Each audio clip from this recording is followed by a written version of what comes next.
गुरुजी, मैं आपसे ये पूछना चाह रही थी कि जैसे कि मैं अपने घर पे या मायके में जाती हूँ तो मतलब पति ये बोलते हैं कि तुम अपना घर नहीं, तुम्हें घर बिगाड़ के तुम जा रही हो।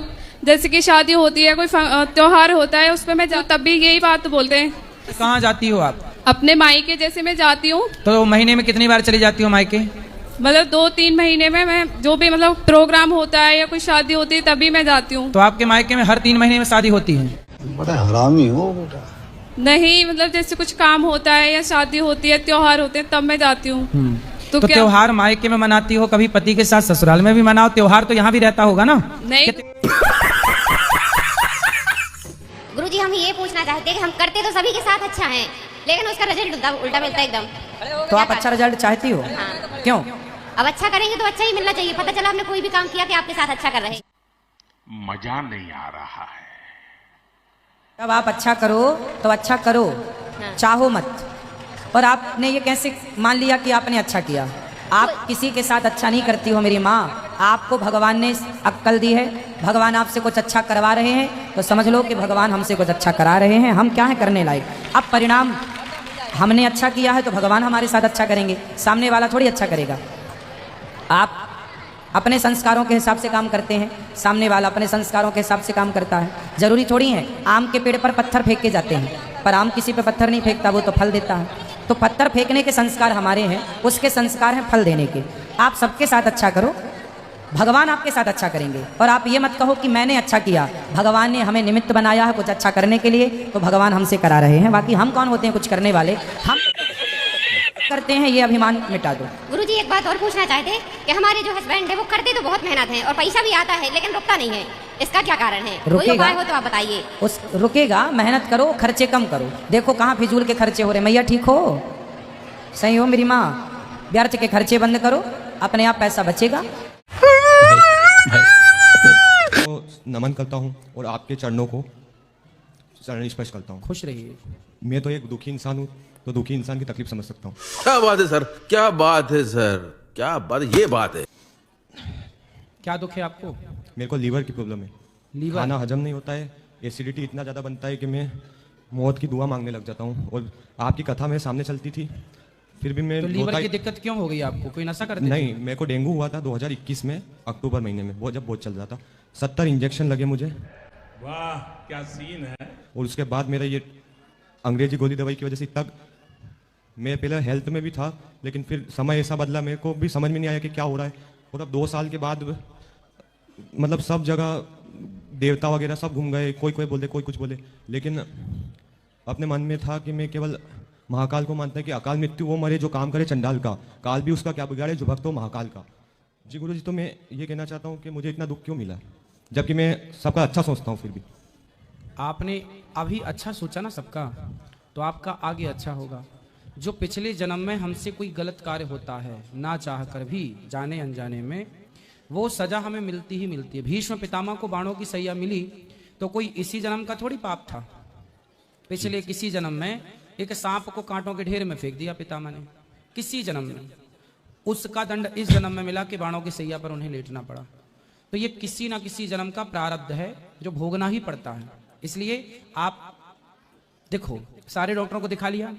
जी गुरु जी। क्या बोल रहे हैं डॉक्टर? लीवर कमजोर है, बस कमजोर है। अब एसिडिटी इतना होता है। अब आप एक काम करो, लीवर कमजोर ही तो है, खराब तो नहीं हुआ? खराब नहीं हुआ तो हो जाएगा ना ठीक जी। अब जब आपने डॉक्टर को दिखा लिया और डॉक्टर को दिखाते भी रहेगा, लेकिन अब पूर्ण रूप से आप ये समझ लो कि अब आप संसार के लोगों के लिए नहीं है। आपका जो जीवन है संसार के लिए खत्म हो गया है। जो जीवन बचा है केवल भगवान के श्री चरणों। और मैंने इतने दुख में एक संकल्प लिया है कि 10% मैं गरीबों में दान करूंगा, अगर मेरी औकात रही तो। और 10% मैं मतलब आप भूल जाइए संसार को, केवल भगवान के बनकर रहिए। तो जो भगवान की शरण में चला जाता है, भगवान उसे सब, देखो, निर्धन को धन देत, कोढ़िन को काया। भगवान क्या नहीं दे सकते? मूकम करोति वाचालम पंगुम लंघयते गिरिम यत् कृपा तमहम वंदे परमानंदम माधवम। मुंह कहो ही बाचाल पंगु चढ़हि गिरिवर गहन जासु कृपा सुदयाल द्रवहु सकल कलिमल दहन। भगवान कहते हैं कि जो मेरे शरण में आ जाता है वो गूंगा हो तो बोलने लग जाता है, लंगड़ा हो तो पहाड़ लांग जाता है। भगवान करे तो क्या नहीं हो सकता। एक प्रश्न और मेरे मन ठीक हो में, जाएगा। 2020 से मैं आपकी कथा सुन रहा हूँ, मेरी मम्मी भी आपके बहुत ये है गुरु जैसे मान। आप और प्रदीप मिश्रा ने इस दुनिया को बता दिया कि भक्ति की ताकत क्या होती है। एक लोटा जल हर समस्या की हल। बस उन पे ही भरोसा करके बैठा हूँ। मैं रोज जाता हूँ, तकलीफ होता है, मैं बोलूँगा भोलेनाथ मेरे को 2 लट्टे जल चढ़ूंगा, मेरे को आज थोड़ा शांति से जीने दे। हालांकि मैं बड़ौदा का इलाज करा के आया हूं, उसके बाद मेरा काफ़ी फर्क पड़ गया है। और मैंने 1 साल में कि एक शायरी भी सुनता हूँ कि साल तो हर साल बदलते हैं, साल तो हर साल बदलते हैं। इंसान तो वह है कि जो अपना स्वभाव बदले। बिल्कुल सही है, स्वभाव बदल लेना चाहिए, अच्छे कार्य करना चाहिए। मैं खुश रहिए। एक बात और कहना चाहता हूँ कि मैं आपकी कथा 2020 से सुन रहा हूँ। आप बोलते हैं कि कर्म इंसान के हाथ में है, और कोई कोई बोलता है कि भगवान करा रहा है सब, कि एक पत्ता भी हिलता है तो भगवान की मर्जी के सिवा नहीं हिलता है। तो उस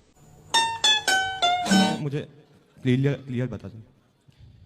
भगवान की मर्जी के बिना पत्ता नहीं हिलता, ये बात तो सच्ची है, लेकिन ईश्वर ने आपको बुद्धिमान बना रखा है। जी। कोई आपसे कहे कि आग में कूद जाओ तो कूद जाओगे? बड़ा हरामी हो बेटा। नहीं, क्योंकि आपको सही गलत की पहचान है कि क्या सही है क्या गलत है। इसलिए ईश्वर की मर्जी के बिना कुछ नहीं होता। फिर भी ईश्वर ने आपको बुद्धि देकर, विवेक देकर स्वतंत्र किया है कि आपके रोजमर्रा के डिसीजन खुद लो। कोई चोरी कर रहा है, हाँ वही कहना चाहता हूँ, तो कोई चोरी करता है, कोई मर्डर करता है तो क्या भगवान थोड़ी कराता है क्या? वो उसकी अपनी बुद्धि है। जी जी। उसके अंदर आवाज भी आ रही है कि ये काम गलत है, फिर भी। राधे राधे जी गुरुजी, हम जौनपुर उत्तर प्रदेश से आए हैं। जौनपुर? जी सर। बोलिए। गुरुजी, जब सृष्टि की उत्पत्ति हुई उस समय न कोई पाप था न कोई पुण्य था, पाप आया कहां से? मजा नहीं आ रहा है। पाप और पुण्य को भगवान ने उत्पन्न किया है। भगवान के हृदय से पुण्य उत्पन्न हुआ धर्म, और भगवान की पीठ से पाप उत्पन्न हुआ अधर्म। ये भगवान के ही पुत्र हैं, पाप और पुण्य दोनों। लेकिन गुरुजी, कहा जाता है कि जैसा हम पुण्य का काम करेंगे या पाप का काम करेंगे उस हिसाब से हमको मिलेगा। हाँ, लेकिन जब हम कुछ करके ही नहीं आए, हम जीरो थे, उसके बाद कहां से पाप और पुण्य हो गया? कब जीरो थे आप? जब सर सृष्टि की उत्पत्ति हुई गुरुजी। सृष्टि की उत्पत्ति कब हुई? हमको तो नहीं पता। हाँ, अनादि समय से। देखो, जब प्रलय हुआ, जैसे इस जन्म में अभी आप और हम हैं, अब अचानक प्रलय हो जाए तो प्रलय हो जाएगा तो हम सब खत्म हो जाएंगे, फिर एक नई सृष्टि होगी। तो उस नई सृष्टि में जब हम फिर पैदा होंगे तो इस जन्म का जो पाप पुण्य है, उस प्रलय के बाद जो सैकड़ों हजारों वर्षों के, क्या बात है सर, क्या बात है सर, क्या बात, ये बात है। जो फिर सृष्टि कभी होगी तो फिर जीव वही अपने पाप पुण्य लेके फिर भोगने के लिए तैयार हो किया जाएगा। गुरुजी राधे राधे। राधे राधे। तो आपको आंखें किसने दी? पैदा हुए हैं और सब नहीं, बहुत लोग तो पैदा होते हैं तो अंधे होते हैं। जी।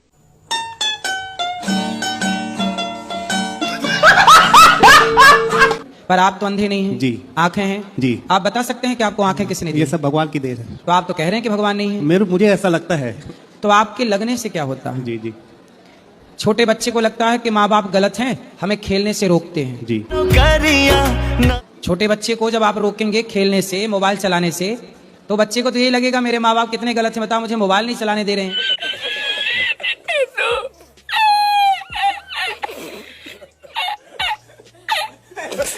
गुरुदेव, ये हमारी धर्म पत्नी जो है, इन्होंने इनकी मर्जी से ही मेरा आत्महम करके गए और हमारा साथ किया कि हम तुम्हारी, जब तक हमारा जीवन रहेगा तब तक हम तुम्हारी सेवा करेंगे। वाह क्या सीन है। देखिए, एक पत्नी ने, एक स्त्री ने एक ऐसे आदमी को पति के रूप में चुना जिसकी आंखें नहीं हैं, तो इन्होंने जानकर चुन लिया आपको। जी गुरुदेव, जानकर चुन लिया, और इनके परिवार वालों ने मना बहुत किया पर इन्होंने परिवार की मानी नहीं। कैसे हैं आप? अच्छे, आपकी कृपा है। अच्छा, आजकल तो लोग शादी के लिए लड़का अच्छे से अच्छा देखते हैं। हाँ। तो आपने इनको चुना है। अच्छी क्या बात है सर, क्या बात है सर, क्या बात, ये बात है। बात है कि बहुत अच्छे से आपने चुना।